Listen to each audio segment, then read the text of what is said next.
Hello दोस्तों, स्वागत है मेरे YouTube channel history with Paramesh Kumar में। और दोस्तों, आज का टॉपिक है भारतीय जलवायु।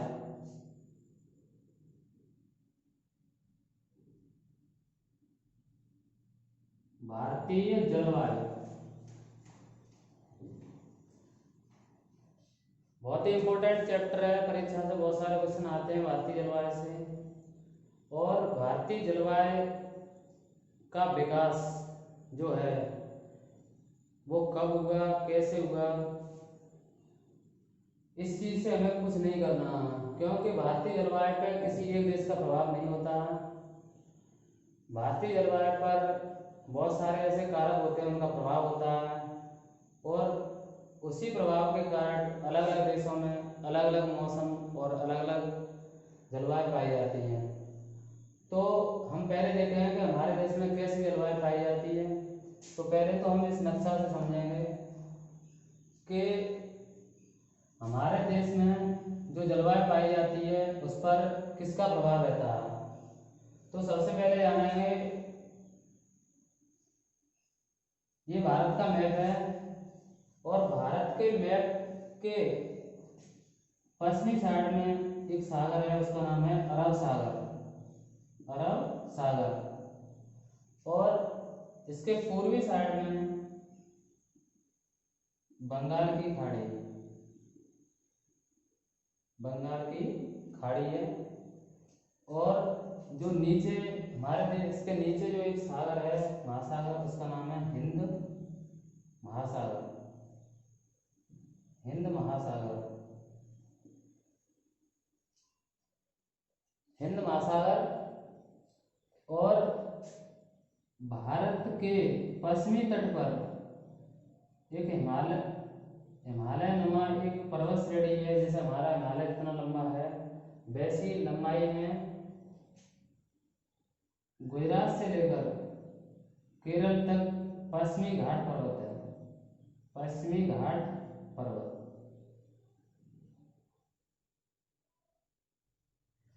और राजस्थान में इस तरह से एक पर्वत है, उसका नाम है अरावली पर्वत। अरावली पर्वत। इसके अलावा मेघालय और यहाँ से लेकर ये हिमालय हिमालय पर्वत की जो शुरुआत है वो हमारे यहाँ जम्मू कश्मीर से लेकर अरुणाचल प्रदेश तक है। और इस हिमालय की पहाड़ी के बिल्कुल नीचे मेघालय में कुछ पहाड़ियाँ हैं। मेघालय है, मेघालय में कुछ पहाड़ियाँ हैं, उन्हें हम कैसे कहते हैं, गारो घासी जयंतियाँ। गारो घासी जयंतियाँ पहाड़ी हैं। तो सबसे पहले तो ये देखेंगे हम कि भारत की जलवायु कैसी है। भारत की जलवायु कैसी है। तो भारत की जलवायु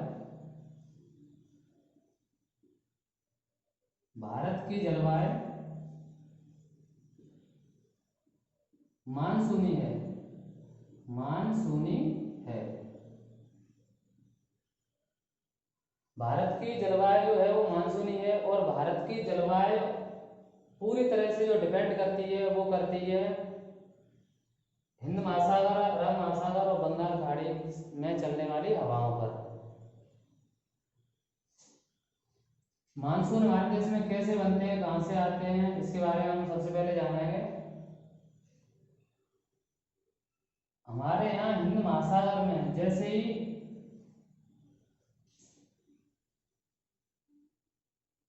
ये कर्क रेखा है, और कर्क रेखा पर जब सूर्य लंबवत चमकता है, कर्क रेखा पर जब सूर्य लंबवत चमकता है तो पूरे उत्तर भारत में ग्रीष्म ऋतु होती है, यानी गर्मी पड़ती है। पूरे उत्तर भारत में गर्मी पड़ती है, जबकि प्रायद्वीपीय भारत में मौसम एकदम सम रहता है, वहाँ गर्मी नहीं पड़ती है। जब उत्तरी भारत में जो गर्मी पड़ती है उस टाइम हिंद महासागर से चलने वाली जो हवाएं हैं वो इसका स्थान घेरने के लिए यहाँ पर खुला स्थान होता है। जब गर्मी पड़ती है तो हवा का दबाव कम होता है, प्रेशर कम होता है, तो उसी स्थान को घेरने के लिए कुछ हवाएं चलती हैं और हिंद महासागर में आने वाली हवाएं बिल्कुल दक्षिणी गोलार्ध से आती हैं। दक्षिणी गोलार्ध की हवाओं की जब दिशा उत्तर पूर्व की तरफ हो जाती है तो उत्तर पूर्व की दिशा इसी कारण होती है, दिशा हो जाती है उत्तर पूर्व में, वो इसी कारण होती है क्योंकि हमारा जो उत्तर भारत है वहाँ हवा का जो प्रेशर है, हवा का जो दाब है वो कम होता है और यहाँ हवा का प्रेशर ज़्यादा होता है हिंद महासागर में। तो जब ये हवा हिंद महासागर से चलती हैं तो अपने साथ पानी लेकर आती हैं। पानी लेकर आती हैं तो हिंद महासागर की एक शाखा, हिंद महासागर से जो मानसून उठते हैं उनकी एक शाखा पश्चिमी घाट पर्वत के समांतर जाती है और एक शाखा इधर बंगाल की खाड़ी में चली जाती है।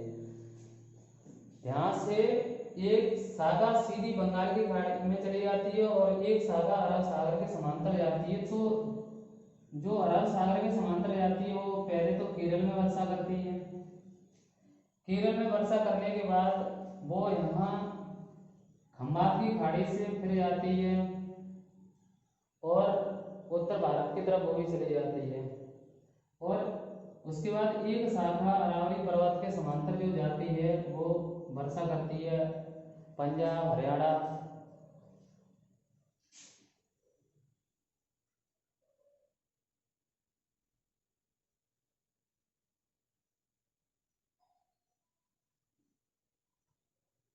तो देखिए सबसे पहले मैं आपको बताऊंगा कि मतलब मानसूनी जो जलवायु है तो इसमें आने वाला जो क्वेश्चन होता है तो हम क्वेश्चन देखेंगे कि मानसून शब्द किस भाषा का है। मानसून शब्द जो है वो किस भाषा का है, तो मानसून शब्द है वो अरबी भाषा का शब्द है, अरबी भाषा का शब्द है।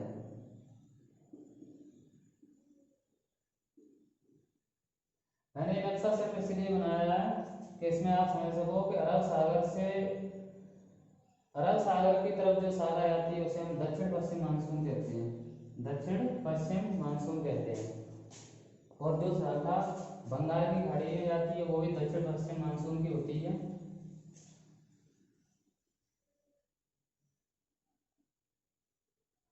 मानसून शब्द अरबी भाषा का शब्द है और भारत की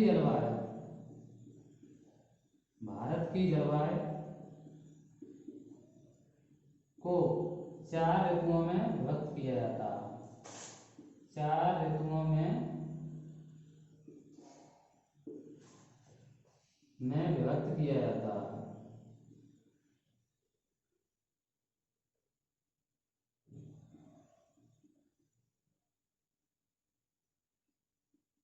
भारत की जो जलवायु है वो 4 ऋतुओं में व्यक्त की जाती है। पहली ऋतु होती है ग्रीष्म ऋतु।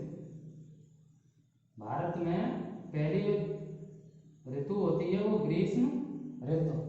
ग्रीष्म ऋतु का समय होता है 15 मार्च से लेकर 15 सितंबर तक, नहीं जून तक, सॉरी 15 जून तक।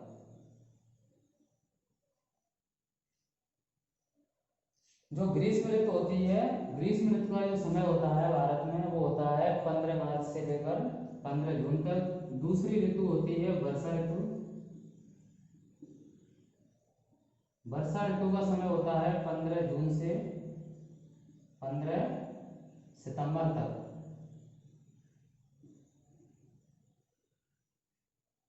कभी कभी क्वेश्चन पूछा जाता है कि बताइए भारत में जो वर्षा ऋतु है या वर्षा किस समय से लेकर किस समय तक होती है, तो हम बता देंगे 15 जून से लेकर 15 सितंबर तक भारत में वर्षा होती है।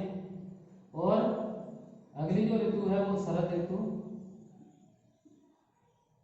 शरद ऋतु इसका समय होता है 15 सितंबर से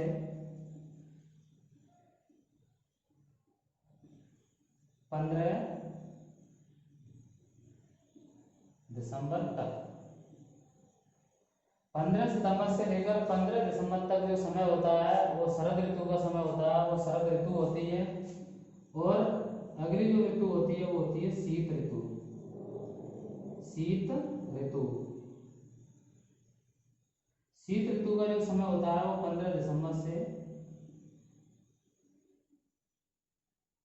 15 मार्च तक होता है। 15 मार्च, दोबारा ये मार्च फिर लौट के आ गई। तो इस प्रकार भारतवर्ष में 4 ऋतुएं होती हैं और चारों ऋतुओं के बारे में कोई ना कोई खासियत है। ग्रीष्म ऋतु में क्या होता है, वर्षा ऋतु में क्या होता है, शरद ऋतु में क्या होता है और शीत ऋतु में क्या होता है। तो सबसे पहले हम ग्रीष्म ऋतु के बारे में जानेंगे। ग्रीष्म ऋतु में क्या होता है।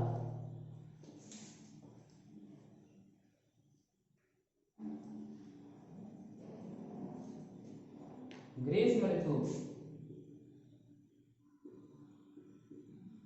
ग्रीष्म ऋतु से मैं आपको केवल परीक्षा में आने वाले क्वेश्चन बताऊंगा और हर एग्जाम में कोई ना कोई क्वेश्चन उसमें से जरूर आ जाता है।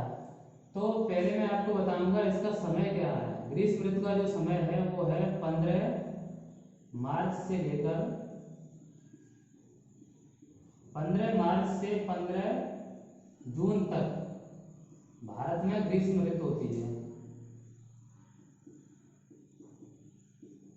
भारत में ग्रीष्म ऋतु होती है।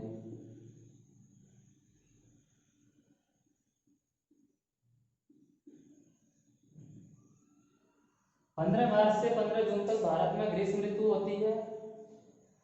और ग्रीष्म ऋतु में जब ग्रीष्म ऋतु होती है, सूर्य सीधा कर्क रेखा पर चमकता है तो उत्तर भारत में गर्मी तो पड़ती है। गर्मी के साथ साथ हमारे देश में मानसून आने से पूर्व या पहले कुछ तूफान जैसी या आंधियां चलने लगती हैं। उन्हीं आंधियों में जो उत्तर भारत में एक आंधी चलती है, गर्म हवा चलती है, उत्तर भारत में चलने वाली गर्म हवा को क्या कहते हैं, क्वेश्चन पूछा जाता है। जो गर्म हवा गर्मियों में ग्रीष्म ऋतु में चलती है उसे क्या कहते हैं। तो ग्रीष्म ऋतु में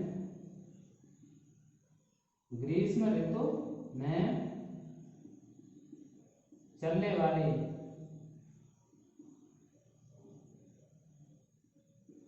गर्म हवा को उत्तर भारत में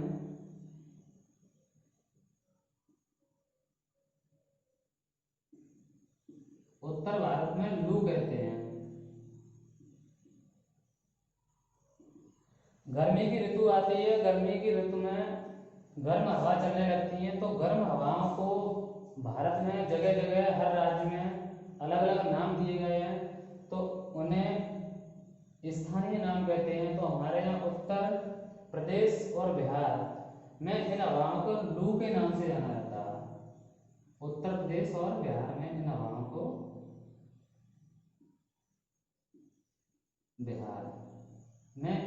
को लू के नाम से जाना जाता है। और इन्हीं हवाओं को गर्म हवाओं को इन्हीं गर्म हवाओं को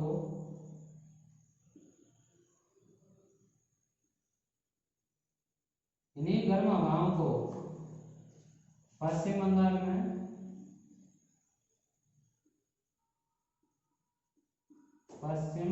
में काल वैशाखी के नाम से जाना जाता है।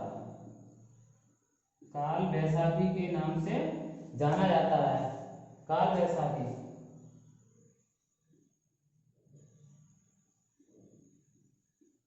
के नाम से जाना जाता है।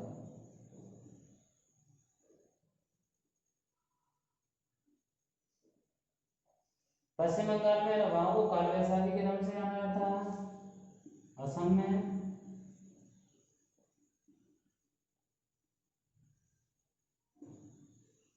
नॉर्वेस्टर। वैसे इसका एक और नाम होता है और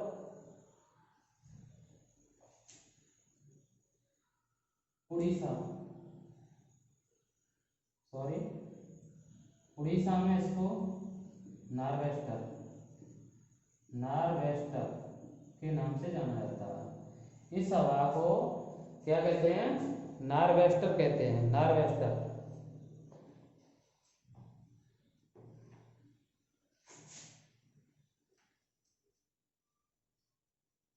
इन्हें पूर्व चक्रवाती हवा भी कहते हैं, या पूर्व मानसून से पूर्व ये चक्रवात आते हैं तो इसीलिए इन्हें मानसून पूर्व चक्रवात भी कहते हैं।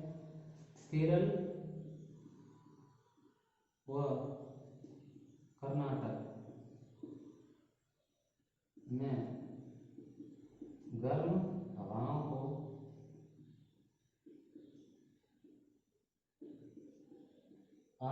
वर्षा भी कहते हैं, आम्र वर्षा भी कहते हैं। आम्र वर्षा क्यों कहते हैं? आम्र वर्षा इसलिए कहते हैं, या मैंगो शावर, इसकी जगह मैंगो शावर भी लिखा जाएगा, मैंगो शावर, मैंगो शावर। क्योंकि जब ये गर्म हवा, आपने देखा होगा कभी कभी गर्म आंधियाँ आती हैं और उसके साथ बारिश भी आ जाती है, तो उसके साथ बारिश आती है और ये बारिश वहाँ पर जो आम होते हैं, आम की फसल को बहुत फायदा पहुँचाते हैं, इसलिए आम वर्षा भी कहते हैं। और केरल व कर्नाटक,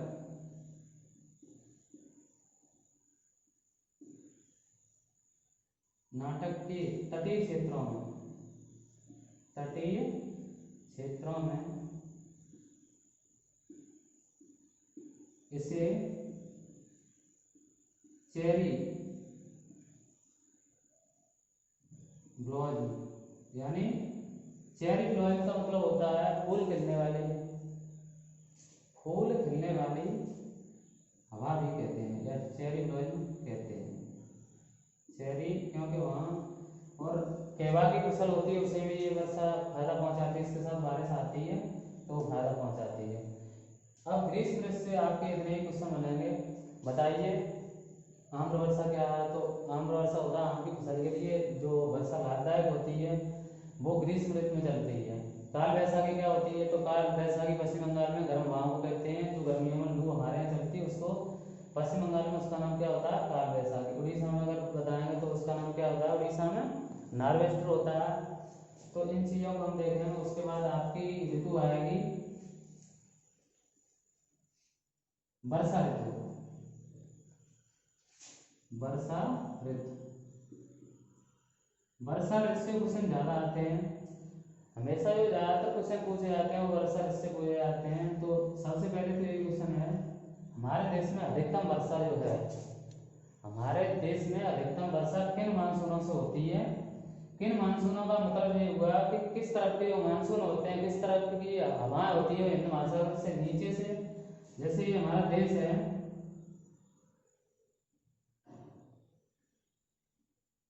ये हमारा देश है, किस तरफ से जो हवाएं चलती हैं वो हमारे देश को मतलब अधिकतम बारिश उपलब्ध कराती हैं। तो ये हिंद महासागर है, यहाँ से जो हवा आती है, तो ये हवा आ रही है और ये एक साइड, एक सागर इधर चली जाती है और एक इधर चली जाती है। तो सबसे पहले ये केरल में वर्षा करती है, और सबसे पहले तो ये दक्षिण पश्चिम की तरफ से आती है, क्योंकि ये पश्चिम है और ये पश्चिम रहा और ये दक्षिण रहा, तो दक्षिण पश्चिम की तरफ से आने वाला जो मानसून होता है उसे दक्षिण पश्चिम मानसून कहते हैं। तो इसे हम कहेंगे भारत में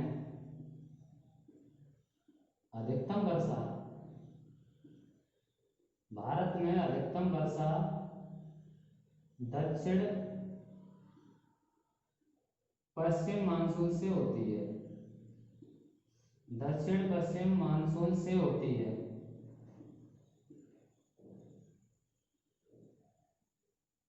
पहला क्वेश्चन यही आएगा। लगभग 74% जो बारिश है, 74% हमारे देश में जो वर्षा होती है वो दक्षिण पश्चिम मानसून से होती है, जो हवाएं हिंद महासागर से उठती हैं और ये भारत में जाती हैं। और सबसे पहले ये बारिश कहाँ करती हैं?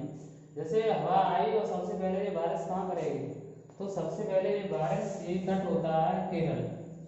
तो दक्षिण पश्चिम जो मानसून है उससे सबसे पहले वर्षा कहाँ होती है? तो केरल का ये मालाबार तट है, इस पर सबसे पहले वर्षा होती है। इस मानसून से, इस मानसून से, मानसून का मतलब होता है हवाएं जो अपने साथ आर्द्रता लेकर आती हैं, पानी लेकर आती हैं। तो इस मानसून से सर्वप्रथम केरल के मालाबार तट पर वर्षा होती है, केरल के मालाबार तट पर वर्षा होती है।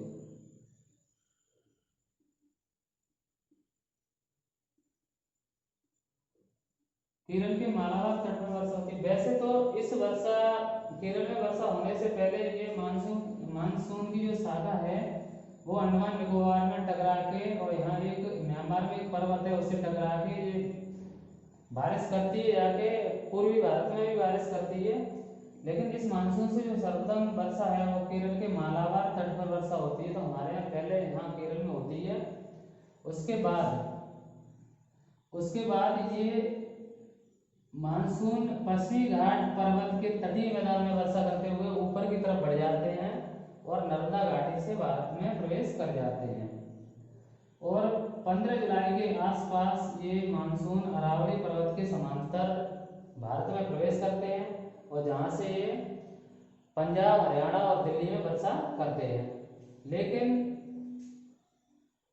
यहाँ समुद्र से ज़्यादा दूरी होने के कारण ये वहाँ तक शुष्क हो जाती है और ज़्यादा बारिश नहीं आ पाती है वहाँ तक। तो सर्वाधिक जो सबसे कम वर्षा है वो लेह में जाके होती है, लेह लद्दाख। और सर्वाधिक जो वर्षा है, क्योंकि यहाँ पर गारो खासी जयंतियाँ की पहाड़ियाँ हैं और सीधा बंगाल की खाड़ी से जल भरती हुई बह जाती है या जो मानसून जाते हैं, और सबसे ज़्यादा जो वर्षा करते हैं वो मासेन राम, मेघालय का एक गांव है मासेन राम, तो उसमें सबसे ज़्यादा वर्षा होती है। तो ये क्वेश्चन भी वर्षा ऋतु से आता है कि भारत में सर्वाधिक वर्षा कहाँ होती है। भारत में सर्वाधिक वर्षा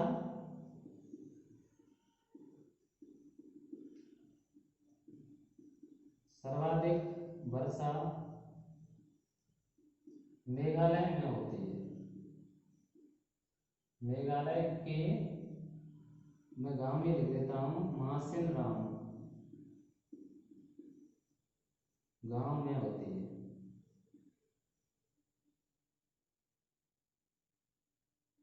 और कोई अगर पूछता है कि सर्वाधिक या सबसे कम वर्षा कहाँ होती है, तो ले सबसे कम वर्षा वाला स्थान है ले। यहाँ सबसे कम वर्षा होती है, लगभग 10 सेंटीमीटर वर्षा होती है। यहाँ मेघालय का मासेराम गांव है, वहाँ तो 2 सेंटीमीटर से ज़्यादा वर्षा होती है। वहाँ 2 सेंटीमीटर से वर्षा होती है। जब मेघालय जैसे ये मानसून की शाखा मेघालय में पहुँचती है और मेघालय के ऊपर जो हिमालय चोटी है, तो फिर ये मानसून हिमालय के समांतर आते हैं, पहले बिहार, फिर उत्तर प्रदेश और दिल्ली तक आते आते मानसूनों में पानी या आर्द्रता कम रह जाती है। तो सबसे कम जो बारिश है उत्तरी पूर्वी दिशा से जो मानसून चल के आते हैं उनसे सबसे कम वर्षा जो है दिल्ली की तरफ होती है और राजस्थान की तरफ कम होती है। तो आपको एक क्वेश्चन और है, मानसूनी वर्षा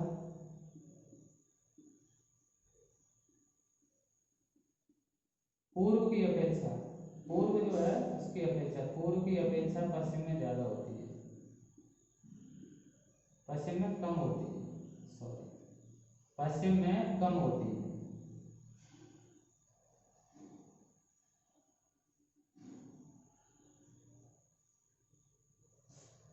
पश्चिम में कम, आप ध्यान रखेंगे सबसे ज्यादा जो वर्षा है वो दक्षिण पश्चिम मानसून से होती है।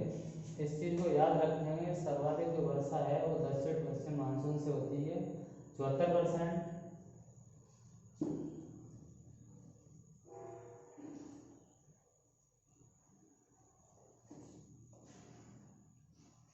अब देखिए मैंने आपको बताया था कि जो पश्चिमी घाट पर्वत है, पश्चिमी घाट पर्वत के पूर्वी साइड वर्षा नहीं हो पाती है क्योंकि जो पर्वत है वो अवरोध बन जाता है। तो वर्षा पश्चिम घाट पर्वत के पूर्वी तरफ वर्षा न होने के कारण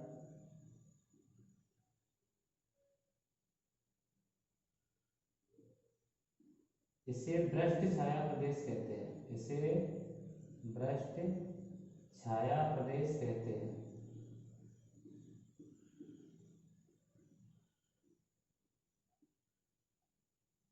भ्रष्ट छाया प्रदेश कहते हैं। देखिए ऐसा नहीं है बारिश नहीं होती है, लेकिन दक्षिण पश्चिम मानसून से वर्षा नहीं होती है, यहाँ वर्षा होती है। जब हमारा ये मानसून लौटता है तो लौटते हुए मानसून से पूर्वमंडल तट पे वर्षा होती है, तो उससे यहाँ पर वर्षा होती है। लेकिन यहाँ पश्चिमी घाट पर्वत ऊंचा है, जैसे ही मानसून हवाएं जाती हैं तो पश्चिमी घाट पर्वतों में रोक लेता है, और रोक लेता है तो पार नहीं जाने देता, तो पार नहीं जाती हवा, तो वहाँ बारिश भी नहीं हो पाती है। इसलिए पश्चिमी घाट के जो पूर्वी भाग है उसको हम पृष्ठ छाया प्रदेश के नाम से जानते हैं। ऐसा ही अरावली पर्वत की साइड होता है, तो पश्चिमी राजस्थान में वर्षा नहीं हो पाती है, क्योंकि यहाँ से जाने वाली हवाओं के लिए कोई अवरोध नहीं मिलता। ये हवा पानी लेकर सीधी चली जाती है और हिमालय से टकराकर ये पंजाब हिमाचल प्रदेश में वर्षा करती है। ठीक है,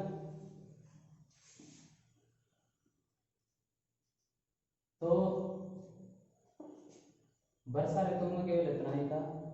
और सबसे ज़्यादा क्वेश्चन हमें वर्षा ऋतु से ये पूछे जाएंगे कि जो भारत में जो वर्षा है वो किस मानसून से होती है। तो सबसे ज़्यादा क्वेश्चन यही है, दक्षिण पश्चिम मानसून से 74% बारिश होती है।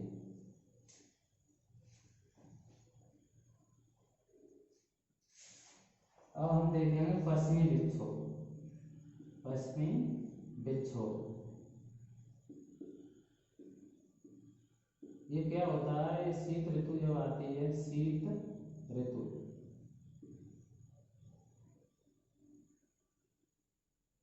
वैसे आपको बता दूं मैं, इसके बाद शरद ऋतु है, उसके बाद में पश्चिमी विक्षोभ आपको बताऊंगा शरद ऋतु।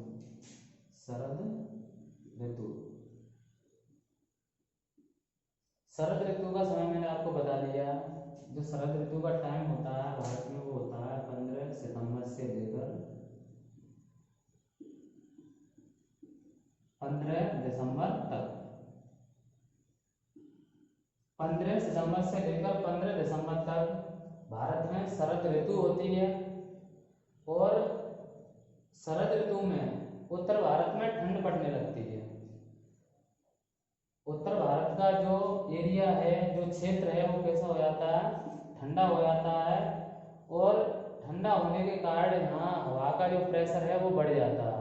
जब यहाँ पर प्रेशर बढ़ता है और उधर हिंद महासागर जो है वो उसका पानी, क्योंकि जो सूर्य है शरद ऋतु में दक्षिण की तरफ चला जाता है, दक्षिणायन हो जाता है, वैसे हिंद महासागर का जो पानी है वो गर्म होने लगता है और वहाँ जो वायु का प्रेशर है वो कम हो जाता है।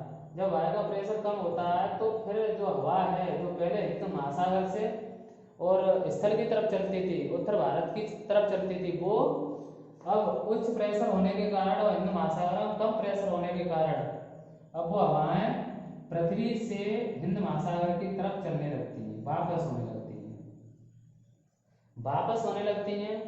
तो इन वापस होने वाली हवाओं को ही हम लौटता हुआ मानसून कहते हैं, लौटते हुए मानसून कहते हैं, या मानसून का वापस लौटना।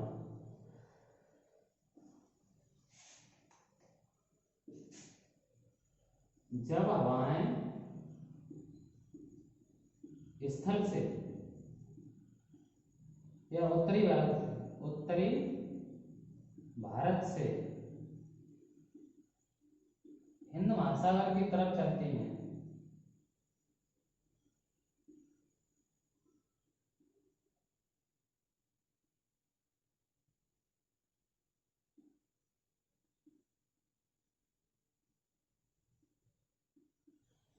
चलती हैं, तो उन्हें लौटता हुआ मानसून कहते हैं।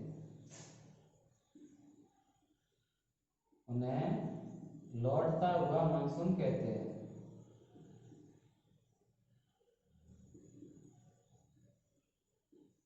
मानसून कहते हैं। देखिए 15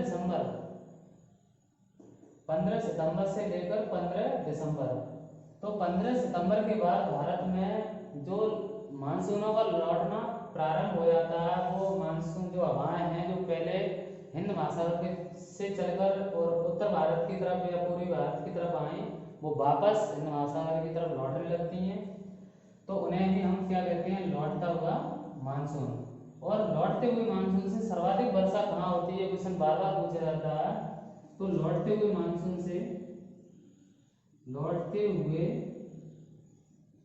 मानसून से सर्वाधिक वर्षा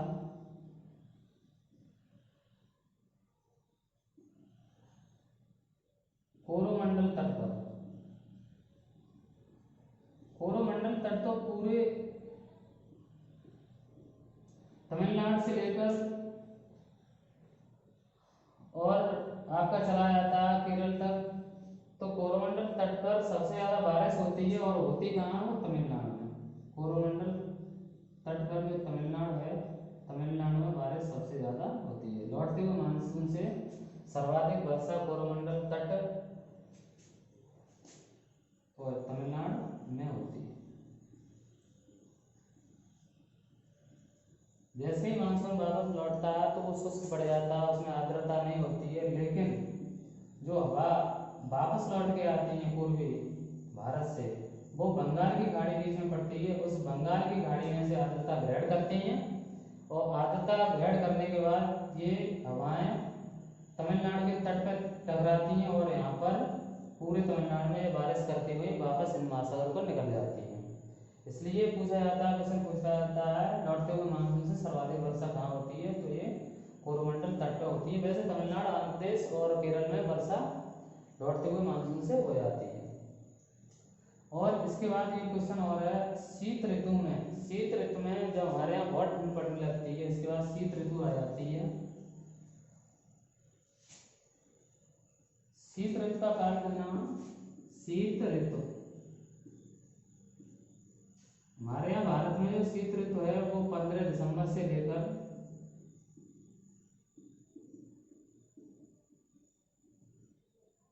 15 मार्च तक होती है। तक 15 मार्च तक शीत ऋतु होती है, यानी उत्तर भारत में 15 दिसंबर से लेकर 15 मार्च तक शीत ऋतु होती है। बहुत ठंड पड़ने लगती है, और इस ठंड का कारण होता है जो सूर्य है वो दक्षिणी गोलार्ध में चमकने लगता है, और उत्तरी गोलार्ध में जो ठंड है वो बढ़ जाती है। तो इसके कारण उत्तर भारत में सर्वाधिक ठंड होती है, और सर्वाधिक उसी ठंड के समय भूमध्य सागर में एक विक्षोभ पैदा होता है, उसे हम कहते हैं पश्चिमी विक्षोभ। पश्चिमी विक्षोभ। पश्चिमी विक्षोभ जो है वो पश्चिमी विक्षोभ या उसको दाब कहते हैं। तो पश्चिमी विक्षोभ भारत में उत्तर पश्चिम दिशा से प्रवेश करता है। उत्तर पश्चिम, कई बार ये क्वेश्चन पूछा गया परीक्षा में कि पश्चिमी विक्षोभ भारत में किस दिशा से प्रवेश करता है? तो भारत में उत्तर पश्चिम दिशा से प्रवेश करता है, प्रवेश करता है। भारत में पश्चिमी विक्षोभ उत्तर पश्चिम दिशा से प्रवेश करता है। कोई पूछे अगर पश्चिमी विक्षोभ की उत्पत्ति कहाँ से होती है, तो इसकी उत्पत्ति भूमध्य सागर से होती है। भूमध्य सागर से होती है।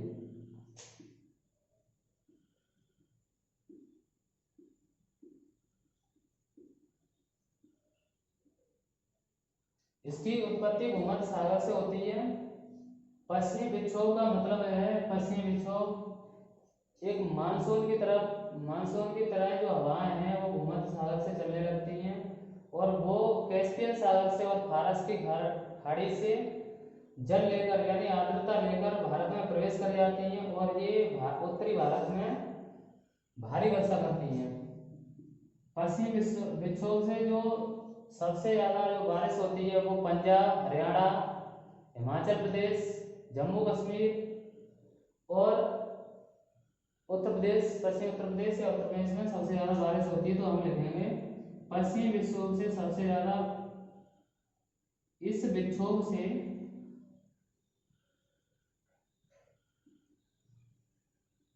उत्तर भारत में भारी बारिश होती है।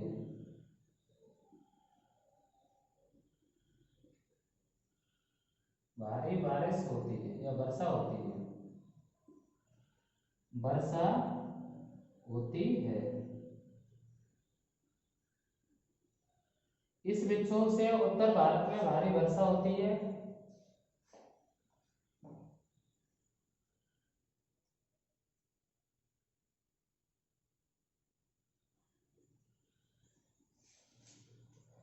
और जो ये वर्षा होती है वो उस टाइम रबी की फसल होती है, रबी की फसल में गेहूं होता है, तो उस टाइम ये वर्षा रबी की फसल को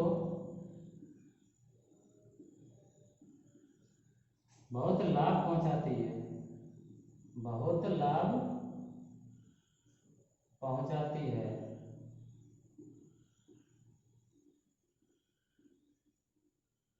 और उत्तर भारत में पश्चिमी विक्षोभ से होने वाली वर्षा को एक नाम दिया जाता है, इसे मावट कहते हैं। इस वर्षा को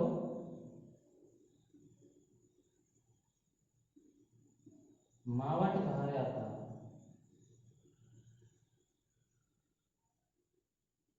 मावट कहा जाता है, इस वर्षा को मावट कहा जाता है। और इसी वर्षा के फलस्वरूप जो हिमालय है, हिमालय पर बर्फ जम जाती है, क्योंकि हिमालय पर जो वर्षा होती है शीत ऋतु में वो हिम वर्षा होती है। इसी के पश्चिमी विक्षोभ के प्रभाव से ही हिमालय पर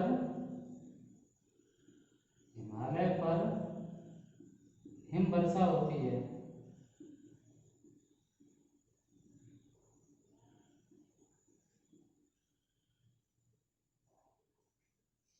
हिम वर्षा होती है, इसका मतलब ये है जब ये हिम गर्मियों में पिघलती रहती है, और जब गर्मियों में ये हिम पिघलती है, बर्फ पिघलती है, तो ये हमेशा उत्तर भारत की जितनी नदियां हैं उनमें पानी की कमी नहीं होने देती है। और वो नदियां हमेशा इस बर्फ के पिघलने से वो हमेशा लगातार बहती रहती हैं, सूख नहीं पाती हैं। और अब भारत की जलवायु में जो सबसे ज़्यादा प्रभाव है वो किन चीज़ों का, भारत की जो जलवायु है उस पर सबसे ज़्यादा प्रभाव किसका? भारत की जलवायु पर प्रभाव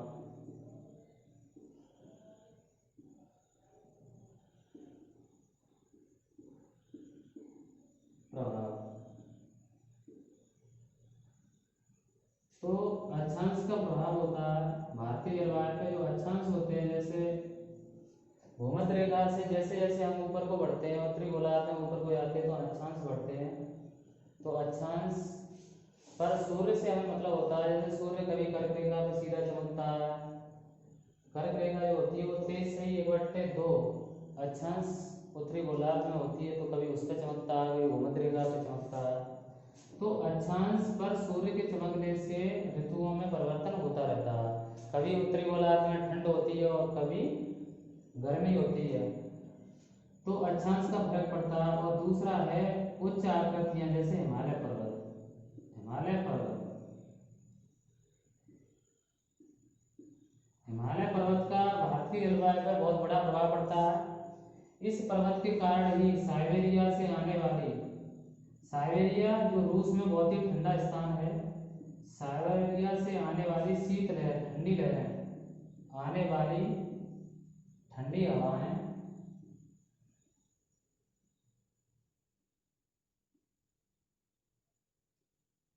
हिमालय रोक देता है। एक तो इसका बहुत बड़ा फायदा है, अगर ये ऐसा नहीं होता तो पूरा उत्तर भारत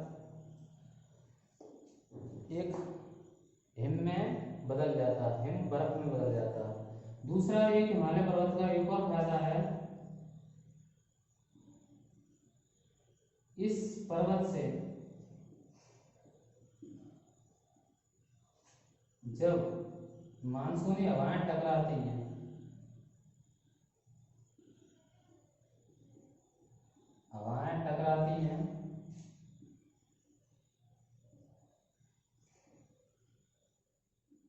तो भारत में खूब वर्षा होती है, भारत में भारी वर्षा होती है। तो भारत में भारी वर्षा होती है।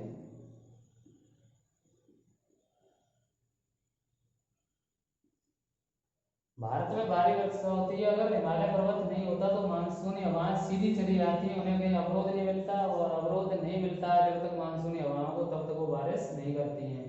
मानसूनी हवाएं तभी बारिश करती हैं जब उनके सामने कोई चट्टान या कोई हिमालय होता है, उससे टकराती हैं, और टकराने के बाद वो पानी को छोड़ देती हैं।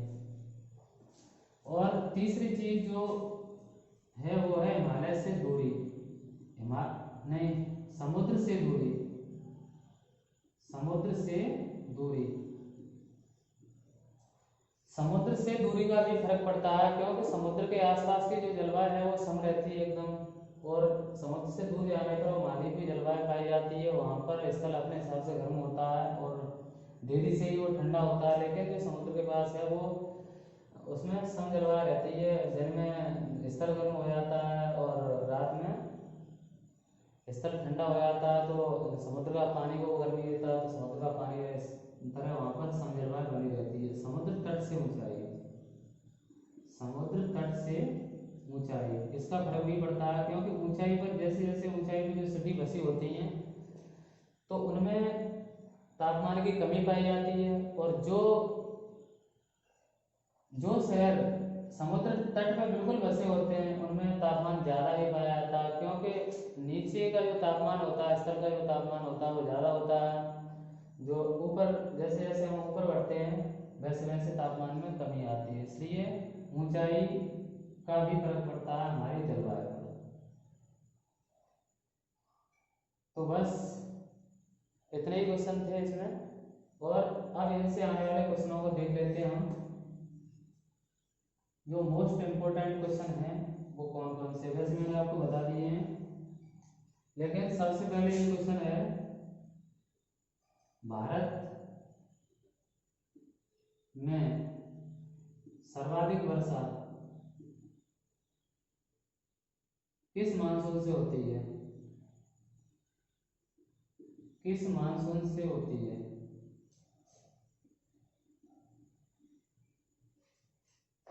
मानसून से होती है, तो इसका उत्तर क्या होगा? इसका उत्तर होगा दक्षिण पश्चिम मानसून से, दक्षिण पश्चिम मानसून से।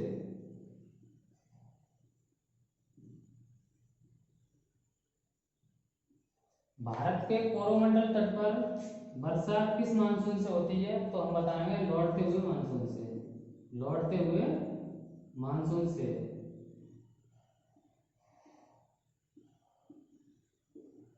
शीत ऋतु में जो उत्तर भारत में वर्षा होती है वो किस कारण होती है? तो उसे उसका उत्तर है पश्चिमी विक्षोभ से, पश्चिमी विक्षोभ से। सर्वाधिक वर्षा हमारे देश में कहाँ होती है? तो उसका सही उत्तर होगा मासेराम। और सबसे कम वर्षा कहाँ होती है? तो वो लेह में होती है, लद्दाख, लेह लद्दाख, लद्दाख में स्थित है लेह, वहाँ सर्वाधिक सबसे कम वर्षा होती है। और भ्रष्ट छाया प्रदेश जो होता है, भ्रष्ट छाया प्रदेश किसे कहते हैं? तो पश्चिमी घाट का जो पूर्वी भाग होता है,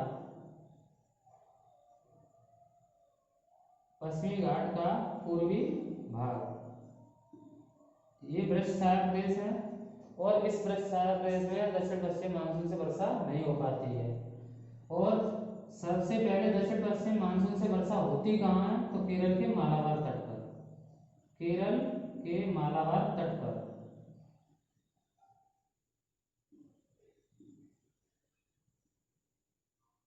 केरल के मालाबार तट पर। तो ऐसे ही 10-20 क्वेश्चन हैं जो परीक्षा में जलवायु से पूछ लिए जाते हैं, और हर कोई भी एग्जाम ऐसी नहीं आती है जब जलवायु से कोई क्वेश्चन नहीं पूछा जाता। तो इन सबके आंसर आपको इस वीडियो में मिलेंगे, इसलिए आप वीडियो को देखते रहें और चैनल को सब्सक्राइब करें। धन्यवाद। जय हिंद, जय भारत।